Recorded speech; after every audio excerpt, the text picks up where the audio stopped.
গোসল করাইছি, তুমি নিচে যায় ধুলা লাগাই নিয়ে আসছো কেন? ধুলা লাগাই নিয়ে আসছো কেন বলো? এমন ভাব করতেছে যেন কিছু জানে না, ঘুমাই গেছে। এই তুমি ঘুমাইছো? ঘুমাইছো তুমি? নাটক নাটক এত কোত্থেকে শিখছিস?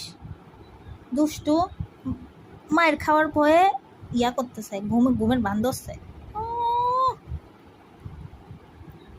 এই, আর বাইরে যাইতে দিব না তোমাকে।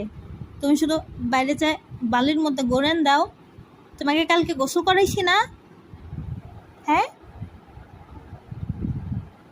তো তুমি বালির মধ্যে গোড়ান দিছো কেন? দুষ্টু দুষ্টু দুষ্টু দুষ্টু দুষ্টু দুষ্টু এখন অভিনয় করতেছে। ঘুমাকু রাইগে গেছে। আচ্ছা, কিছু বলবো না, ঠিক আছে ঠিক আছে ঠিক আছে, কিছু বলবো না। আদর আদর আদর, ঠ্যাং দিয়ে দোষছে, হাত দিয়ে দোষছে আমাকে মারার জন্য। ছাড়ো।